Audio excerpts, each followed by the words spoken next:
오늘 우리 중고등부 예배 말씀의 제목은 기도의 이정표입니다.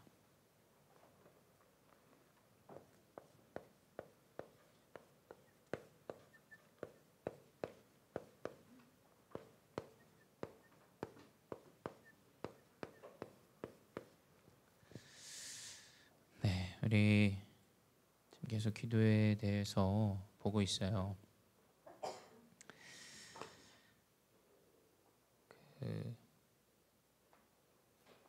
목사님이 수연이 지금 나가는데 수연이 옆에 가니까 수연이가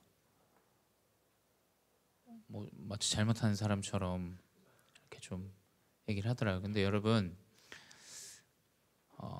오해하지 마세요. 이 교회는 그러니까 이게 뭔가 우리가 목사님 만나면 좀 그렇잖아요. 뭔가 좀 부담스럽고 좀 뭔가 내 속을 다 들여보는 것 같고 뭔가 좀 이렇게 또 더 나아가서 좀 싫기도 하고 아마 그럴 거예요. 근데 복음이나 또 목사님도 마음에 좀 담고 있는 건 함께하기 위함이다라고 목사님이 생각해요. 함께하기 위함이다. 그래서 야 수연아, 목사님 네 혼내러 온 게 아니라 그냥 네 옆에 앉으려고 왔어. 그냥 얘기했어요. 목사님은 복음은 그런 것 같아요. 그냥 그 예수님이 제자와 함께하고 그 제자들에게 그것을 나타내시고 보여주시고 역사들을 제자들이 이제 보게 되고, 그래서 여러분이 이 복음은 하나님과 함께하는 거고 또 교회 함께하는 거고 또 차후에 여러분 통해서 일어날 제자들과 함께하는 거예요. 그래서 목사님은 항상 차 타고 오면서 찬양 들으면서 딱 세 가지 생각을 해요. 세 가지를 하나님 오늘도 말씀만 전하게 해주세요. 혹시나 내가 누군가를 좀 바꾸려고 내 감정에, 왜냐면 목사님도 사람인지라 이런 소리 저런 소리 들으면 감정이 나오지 않겠습니까? 화가 나기도 하고 짜증도 나고. 하나님 내가 그거를 말하는 사람은 되지 않게 해주세요. 이거 오늘 그 예배 말씀 이걸 놓고 기도해요. 그리고 두 번째는 하나님 최대한 많이 애들을 위로하게 해주세요. 왜냐하면 복음은 위로예요. 위로받는 거예요. 우리 교사분들도 마찬가지고 내가 아이들을 바꾸고자 한다라는 개념 자체가 틀린 거라고 저는 생각해요. 뭐 어떻게 바꿉니까 우리가? 내 자신도 못 바꾸는데. 그냥 우리는 위로하는 거예요. 사실은 그렇죠. 그리스도 복음 위로입니다. 이 사람이 그리스도 복음으로 살아나고 힘을 얻고, 그리고 세 번째는 최대한 칭찬 많이 해주고 힘을 줘야겠다. 이 생각을 항상 하면서 차를 타면서 와요. 근데 그게 안 될 때도 많죠. 근데 목사님은 그 마음을 좀 가지고 오는 것 같아요. 그래서 이 옷 때문에 그런가 저도 그런 생각을 항상 해요. 이게 너무 정장이 좀 그런 부분이 없지 않아 있지 않을까. 저도 이제 그런 생각을 합니다. 근데 여러분 이 광야 같은 여정 가운데 복음 말고는 사실은 힘을 얻고 살릴 수 있는 게 없어요. 우리 서상현 집사님이랑도 이번 주에 식사를 했는데 집사님도 시대가 지나면 이 멘탈만 잘 잡아도, 왜냐면 회사에서나 일들을 보시잖아요. 저도 같은 생각이에요. 이 멘탈만 잘 잡고 있어도 괜찮은 시대가 이제 옵니다. 정말로. 왜냐면 너무 이상한 사람들이 많기 때문에, 아마 여기 저희 중직자분도 계시기 때문에 너무 수준 이하의 사람들이 너무 많기 때문에 여러분이 영적으로 힘만 얻어도 되어지는 시대가 와요. 자, 그런데 광야 같은 길이잖아요. 끝도 없어요. 어디로 가야 되는지도 몰라요. 이게 언제 끝날지도 모릅니다. 또 위험이 항상 도사려요. 그렇게 위험이 계속 옵니다. 근데 인생이 그래요. 하나님의 자녀의 인생이 이스라엘 백성의 광야의 여정과 굉장히 이제 이 광야의 여정을 통해서 우리에게 주는 언약이 있죠. 예수 믿으면 뭐 밥을 못 먹는데 이제 먹는다. 그게 이제 옛날에 우리나라 초창기 복음이 들어오고 뭐 조선시대 이때 이제 시작된 흐름이죠. 근데 지금 시대가 너무 변했잖아요. 밥을 못 먹는 사람이 없죠. 뭐 그전에 옛날에는 목회자가 공부도 많이 하고 대학도 못 가는 시대였는데 대학도 가시고 이러니까 이제 목회자를 굉장히 존경하고 하는데, 사실 목사님은 여러분보다 뭐가 뛰어나서 있는 게 아니에요. 사실은 그렇죠. 내가 여러분보다 뭐가 고결하고 정결하고 뭐 바른 삶을 살고 있기 때문에 여기에 섰다고 생각하지 않습니다. 저는. 왜냐하면 그거의 증인이 되려고 하나님이 저를 부르시지 않았다 생각해요. 완전히 인생이 혼미하고 어렵고 힘든데도 그리스도 언약 붙잡고 전도자가 되는, 저는 그 증인이 되고 싶어요. 근데 그게 광야의 여정 가운데 나타나요. 얼마나 많은 일들이 일어납니까? 돌아가자, 뭐 우상을 만들어서 절하기도 하고, 진짜 그 광야 가운데서 재앙 같은 일들이 너무 많이 일어나요. 너무너무 큰 기적도 있었지만 정말 이상한 일들도 많이 일어나요. 그렇죠? 시키지도 않은 우상을 만들어서 자기들끼리 뭐 섬기기도 하고. 근데 그게 인생이에요. 근데 그 시작이 항상 명심해야 돼요. 이 6월절 우리가 애굽에게 포로되어지고 노예 가운데 있었는데 내가 행위를 잘해서 빠져나오는 게 아니라는 걸 여러분 명심해야 돼요. 내가 착한 사람이기 때문에 그 출애굽을 한 게 아닙니다. 그렇죠? 내가 뭐 남들보다 정결하기 때문에 자유함을 얻었다? 그러면 저는 천국을 갈 수가 없어요. 그리고 한 번 실수한 사람, 뭐 인생에서 실수 안 한 사람이 있겠습니까? 아무도 천국을 갈 수가 없어요. 값있게 얻을 수 있는 게 없습니다. 그렇죠? 우리가 가장 먼저 회복해야 되는 광야의 여정에 중요하면서도 핵심되는 건 우리가 어디서 빠져나왔냐, 그리고 어떻게 빠져나왔냐. 항상 이것을 이스라엘 백성은 광야 가운데서 명심하고 기억했어요. 그렇죠? 내 삶이 어땠냐. 복음을 만나기 전에 내 삶은, 사실은 목사님은 굉장히 연약했어요. 좀 어렵고 중고등부 시기 때 너무 좌절을 많이 하고, 근데 이 복음을 만나고 나서 내가 답을 얻어요. 답을 얻고 그리스도가 나의 주인이시고 나의 인생의 동반자 되시고 인도하시고 나를 지도하시는구나. 이게 이제 여정 가운데 6월절의 언약이 시작되어져요. 근데 대부분 이거 중요하지만 여기에 멈춰 있어요. 일반 신도들. 그러니 어떻게 되냐, 내가 복음을 받을 때 가장 충격되어지고 좋았던 그 기억을 자꾸 찾아서 떠납니다. 여기에 매여 있으면 큰일 나요. 여러분 아시겠죠? 충격적인 것 쫓아가요. 나한테 더 위로되는 것 쫓아가요. 왜냐? 인생은 순간순간 계속해서 문제가 찾아옵니다. 자, 여러분 예수를 믿는다 그래서 문제가 안 찾아오는 게 아니에요. 그렇죠? 그러니까 이제 하나님 그 불신자들은 복음을 안 믿어요. 뭐 밥 나오냐 뭐 나오냐 뭐 문제 똑같고, 그래서 예수 믿는 사람이 더 이상하고. 그런데 여기에서 더 나아가야 돼요. 더. 목사님이 큰아버지가 아프시다라는 연락을 받았어요. 근데 여러 가지 생각이 들더라고요. 근데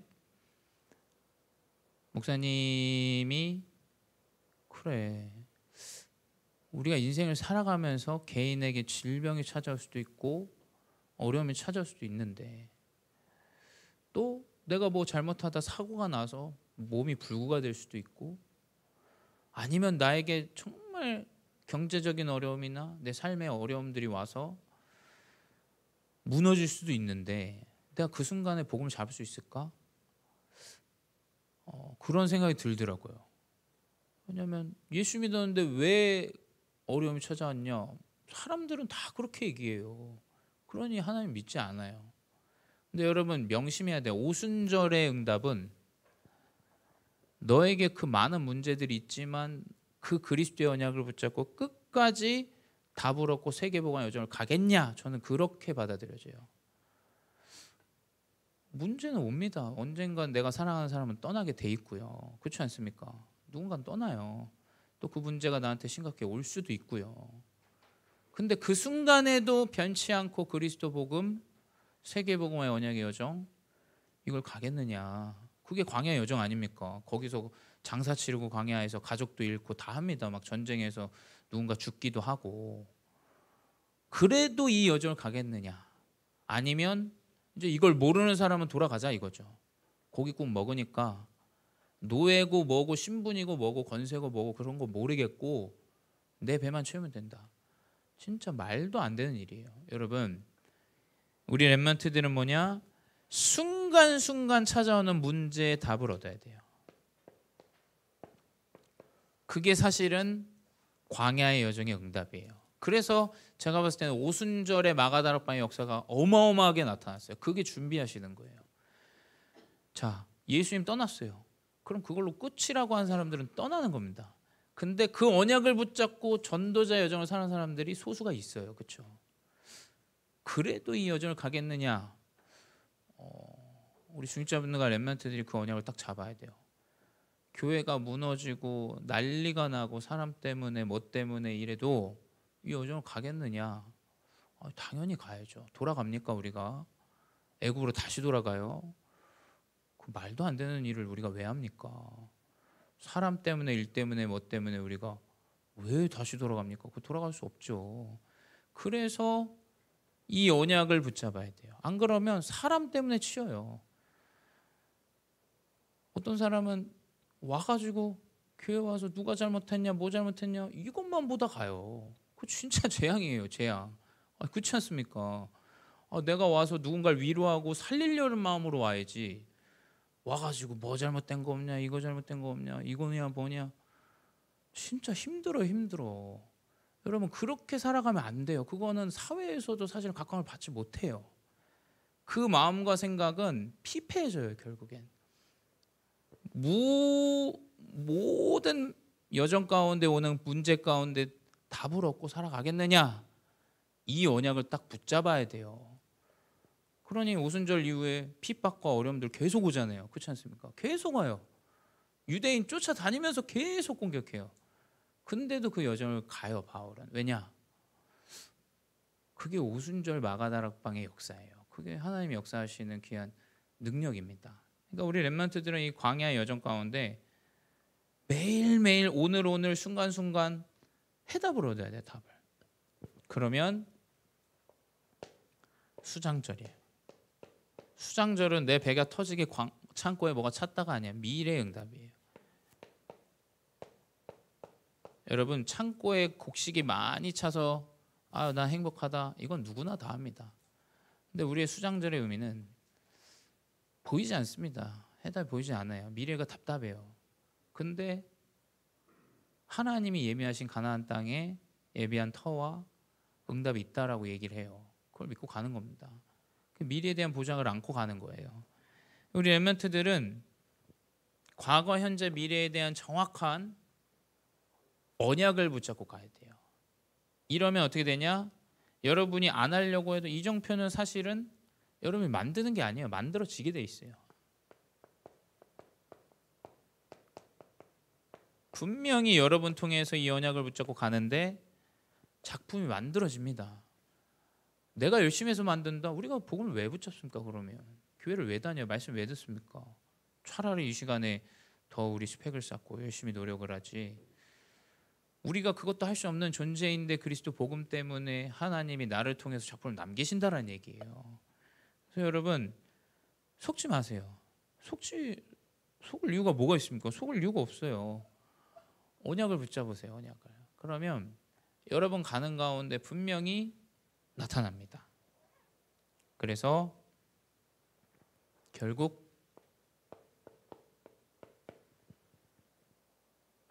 이 모든 것이 사실은 세계 복음화의 준비예요. 우리 렘넌트가 이 새 절기의 언약을 붙잡은 렘넌트로 준비되어지면 이제 이 세계 복음을 향한 하나님의 준비가 나타납니다. 그래서 이정표는 여러분에게 나타날 응답이에요. 그리고 해야 될 준비입니다. 성경에 나타난 어찌됐건 우리가 말씀이 있기 때문에 성경에 나타난 그 이정표대로 준비해야 돼요. 그렇죠? 그걸 마음에 담아야 돼요. 그냥 그게 세계 복음의 길이기 때문에. 첫 번째 뭐냐?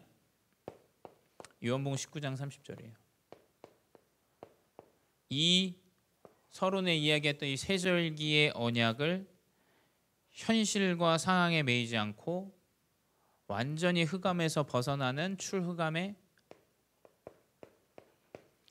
그리스도 언약을 우리 렘넌트들이 가장 먼저 믿음을 준비해야 돼요.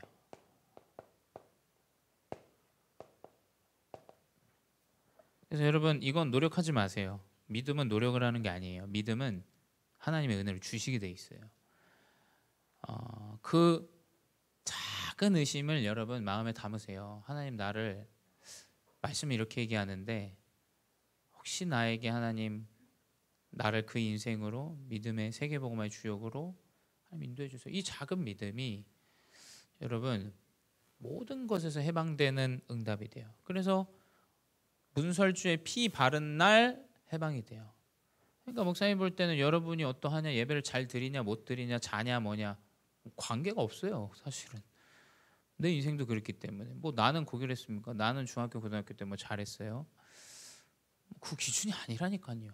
복음의 기준이어야 돼. 복음의 기준. 하나님이 성취하시는 언약의 기준이어야 돼요. 되어지냐 안 되어지냐는 누구든 판별해요. 근데 오히려 판별이 더 안 될 수도 있다는 생각을 해요. 렘넌트가 아무리 공부를 잘하고 교회 헌신을 많이 해도 이 사람의 마음속에 뭐가 있는지 우리가 알 수 있습니까?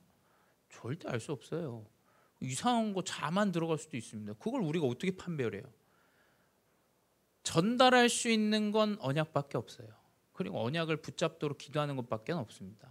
그게 어떤 노력이나 행위나 열심으로 되어지지 않아요.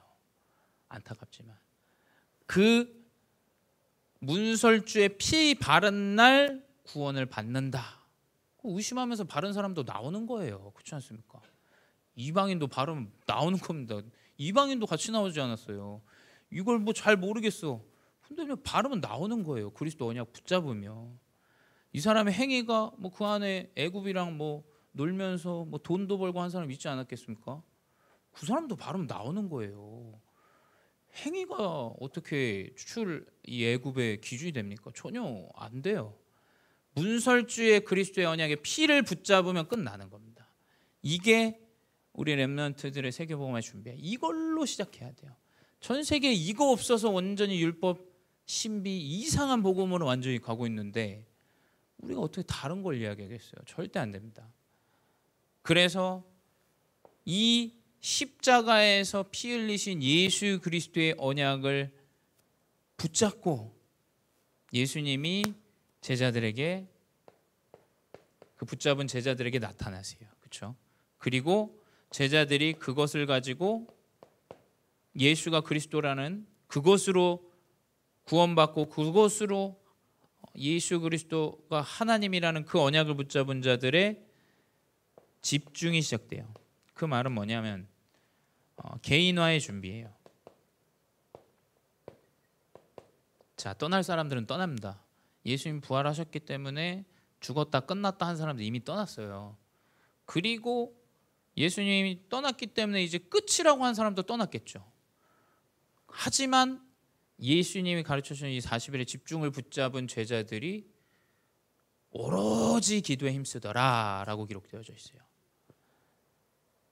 이 개인화의 준비가 우리 렘넌트들의 준비가 돼야 돼요. 그게 세계복음화 이정표이기 때문이에요. 그래서 렘넌트 시기 때 이 개인화의 준비를 잘 해야 돼요. 생각해 보세요. 내가 나이가 들고 50이 되고 내가 담임 목사가 됐는데 이게 안 돼 있어요. 똑같습니다. 이것도 세상도 똑같고 교회도 똑같아요. 그냥 공기 반 소리 반 이야기 하는 거예요. 아무 증거도 없고 뭐 어떤 행위적인 이야기만 하고. 그래도 되겠어요? 이 응답이 없고 개인화의 응답이 없는데 나이가 들었어요. 그럼 이제 옳고 그름만 계속 판단합니다. 그러다가 내 개인의 문제면 넘어져요. 진짜 안타까운 일이죠. 여러분, 복음을 붙잡으셔야 돼요. 복음을 개인화해야 됩니다. 어떤 것에도 흔들리지 않아요. 왜냐? 나에게 어떠한 일이 일어날지를 아무도 몰라요. 사실 누가 있습니까? 어려운 사람, 그 사람 뭐해서 그렇다. 그건 제가 봤을 때 진짜 틀린 소리예요. 나에게 그 문제 안 올 자신이 있습니까? 전 자신이 없어요. 하나님이 나에게 시간표 되면 주실 수도 있는 문제라고 생각을 해요. 그러니 뭐냐? 렘넌트가 딱 개인화의 준비가 되어져야 돼요. 이 준비. 왜냐? 그게 세계보아 이정표이기 때문이에요. 이게 이제 목사님 붙잡은 6월절의 언약이에요. 딱 이걸로 완전히 견고해져요. 그리고 나서 어떻게 됩니까? 사도행전 2장 1절에서 4절이에요. 4절에 기록되어 있습니다. 다른 언어로 말하기를 시작하니라. 오순절 날에 마가다락방에 성령이 임했는데 각자 많은 민족들이 있는데 다른 언어로 시작하니라. 그러니까 6월절 언약이 정확하게 딱 붙잡히니까 이제 그때부터 하나님이 준비하신 성령의 역사가 나타납니다. 근데 그게 237의 준비예요. 하나님의 역사는 237로 시작됐고 237로 마무리돼요. 분명해요. 왜냐하면 복음을 만민에게 전하라. 마태복음 28장 20절에 나와요. 가서 모든 민족을 제자를 삼아라. 마태복음 16장 16절 나옵니다. 모든 민족 제자 삼아라. 가서 복음 전해라. 237로 시작해서 237로 끝나요. 바울도 사도행전 28장에 뭐라고 얘기했냐? 이방인이 받지 않기 때문에 유대인이 받지 않기 때문에 이방인에게로 가겠다라고 결론을 내려요. 28장 마무리장에. 결국 시작도 이 복음이 땅끝까지 증거되어지는 일이고 끝도 이 땅끝까지 복음이 증거되어 세계복음화가 끝나는 거예요. 그렇죠? 그러니 우리 렘넌트들은 이 237의 준비를 해야 돼요. 그 시작이 그랬기 때문에. 이상하죠. 오순절에 15나라 사람들이 모였는데 언어 통역도 안 하는데 그 역사가 하나님 성령의 역사로 나타나요. 결국 뭐냐? 237의 준비가 되어져야 돼요. 네 번째 뭐냐? 사도행전 11장 19절이에요. 자, 스데반의 환란으로 교인이 죽었어요. 근데 그것 때문에 많은 사람이 흩어집니다. 근데 하나님은 그 마가다락방의 역사 가운데 있는 그 교회 아니라 전도자 바울을 사용하세요. 그릇을 준비해야 돼요. 우리 렘넌트들은 오직 그리스도 언약에서 나오는 그릇을 준비해야 돼요. 모든 사람을 살리는, 모든 사람들의 정죄함을 갖고 살아가는 자 되지 마시기 바랍니다. 모든 사람을 살리고 위로하고 축복해 주세요. 얼마나 좋습니까? 우리 교사분들, 어른들 얼마나 좋아요. 렘넌트들이 좀 어려워하면 차 한잔 사주면서 기도해 주시고 얼마나 좋습니까? 저는 그게 제일 편한 거고 좋은 것 같아요. 어렵지가 않아요. 근데 이제 이게 어려워지는 건 내 상태겠죠. 내 상태에 따라 그게 나오기 때문에. 근데 내가 이 사람을 살리고자 하는 마음을 가지면 제가 볼 땐 귀여워요. 그렇죠? 뭔가 얘네들이 뭔가 귀엽다. 꿈뻑꿈뻑 졸고 있는 것도 귀엽고 뭐한 것도 귀엽고. 왜냐면 기대가 되니까. 이 그릇을 준비해야 돼요. 이 그릇이 준비되어진 바울을 하나님은 사용하세요. 그래서 그 바울과 바나바를 사도행전 13장 1절에서 4절에 선교사로 파송합니다. 우리 렘넌트들은 영적 선교사 준비를 해야 돼요. 많은 의미가 들어 있습니다. 내가 그리스도 복음을 온 땅에 증거하기 위한 선교사 준비를 해야겠다. 교회가 있든 없든 난 그 현장에서 홀로 교회가 될 수 있을 정도로의 준비가 되어줘야 돼요. 그렇죠? 현장에 시스템이 없습니다. 뭐가 없습니다. 그 매년 그 청년 수련회 때마다 나오는 얘기예요. 홀로 어떻게 합니까? 우리 목사님이 답답하실 만해요. 제가 봐도. 언약을 붙잡고 그 선교사로 나아가야지 뭐 어떡합니까? 아무도 없는 현장에 어떡합니까? 홀로 예배하고 기도하고 할 수 있는 선교사로 가야지 어떻게 해요. 이 준비가 되어줘야 돼요. 누가 있냐, 뭐가 있냐, 시스템이 있냐 없냐, 그건 다 하는 이야기고 다 아는 이야기예요. 근데 인류 최초의 선교사로 바나바와 바울이 파송을 받습니다. 그러니까 우리 렘넌트들은 이 준비가 되어줘야 돼요. 그리고 어떻게 되냐? 사도행전 16장에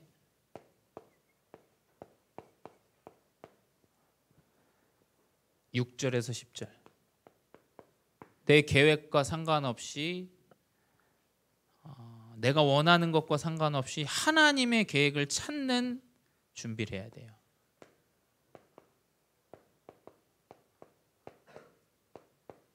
문이 막혔어요. 내가 가고자 하는 계획이 흐트러집니다. 이제 거기서 대부분의 MBTI J들은 무너지죠. 그렇죠?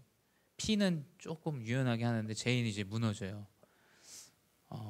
P든 J든 하나님의 계획을 찾는 준비를 해야 돼요. 하나님의 계획.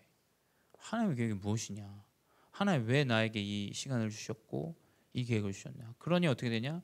마게도냐라는 하나님의 계획을 딱 보게 돼요. 그래서 이 16장에 왜 마게도냐지? 알 수 없었어요. 하지만 하나님은 19장에 알려주세요. 1절에서 21절, 특별히 오늘 본 이 본문 21절에 하나님의 준비는 로마를 향한 준비다.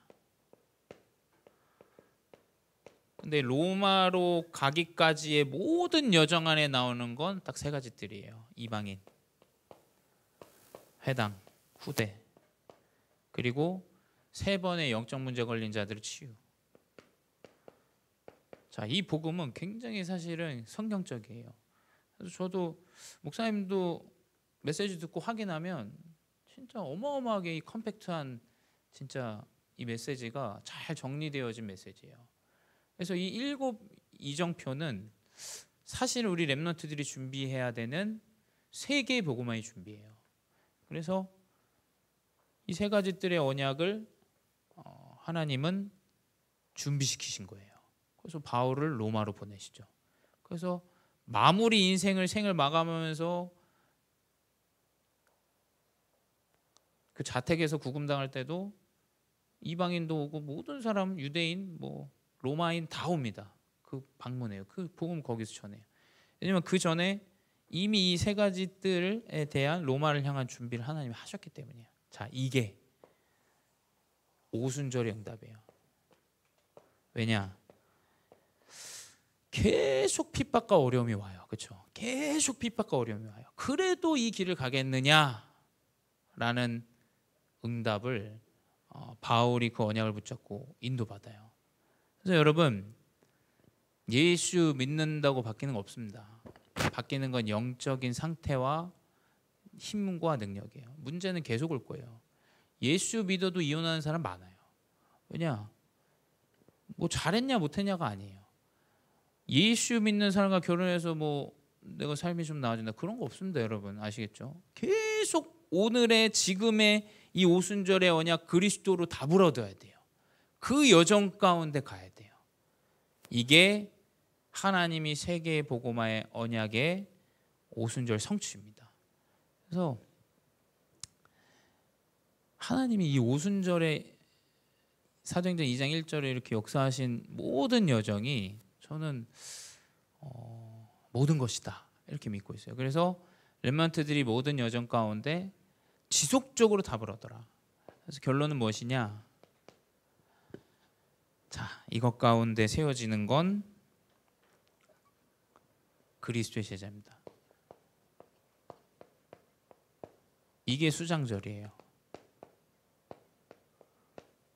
수장절이 뭐겠습니까? 내 배가 터지고 여러분이 뭐 성공하고 내 자녀가 되어지고, 그거 아니에요. 여러분 자꾸 오해하지 마세요. 복음을 이제 그걸 붙잡고 있는 사람은 교회를 떠나게 돼 있어요. 왜냐하면 바뀌는 게 없기 때문에. 근데 이 세계 복음화 여정 가운데 수장절의 의미는 무엇이냐? 나를 통한 제자한 사람을 세우는 거예요. 그렇죠? 그러니 어떻게 되냐? 바울은 새를 망하는 그 순간에 디모데 후서를 작성해요. 내가 남긴 이 디모데라는 제자가 제일 중요하기 때문에 바울은 자기 생을 마감하면서 제자에게 편지를 써요. 부탁을 합니다. 세계복음화에 대한 부탁을 해요. 결국 뭐냐? 수장절의 의미는 영혼 구원이에요. 여러분 통해서 하나님은 영혼을 살리실 거예요. 그리고 우리는 영혼을 살리기 위해서 존재하는 거예요. 그래서 우리 렘넌트들은 이 세절기의 언약을 딱 붙잡으세요. 이거를 마음에 담으세요. 그냥 하나님이 이 준비를 하시겠구나. 그리고 내가 도전할 것은 무엇인가 지금. 이것을 여러분이 딱 마음에 담고 인도받는다면 하나님 우리 렘넌트를 통해서 많은 세계복음화의 역사들을 나타내실 겁니다. 그래서 목사님 여러분 보면은 너무 기대가 많이 돼요. 진짜 기대가 많이 되고 너무 감사하고 은혜되고. 그래서 여러분 목사님이 혼내려고 여러분 하는 게 아닙니다. 여러분 함께 하려고 우리가 지금 있는 거예요. 그래서 여러분 그게 예수님이 하셨던 일이고 복음의 의미예요. 하시고 여러분 이 여정표 따라 세계복음화 준비를 잘 하시기 바랍니다. 기도하겠습니다. 사랑의 하나님 감사합니다. 어렵고 힘든 광야 같은 여정 가운데 오순절, 유월절, 수장절의 언약을 붙잡고 인도받게 하여 주시옵소서. 이 그리스도의 언약을 통하여 하나님의 우리 렘넌트들에게 남기실 작품이 있는 줄 믿습니다. 크고 작고 높고 낮음에 상관없이 그리스도의 제자를 남기는 귀한 증인 되게 하여 주시옵소서. 우리 렘넌트들을 통하여 이방인이 살아나게 하시고 영적 문제에 시달리는 자들이 치유받게 하시고 후대가 살아나는 귀한 증인들 되게 하여 주시옵소서. 지금도 살아계신 주 예수 그리스도의 이름으로 기도드렸사옵나이다. 아멘.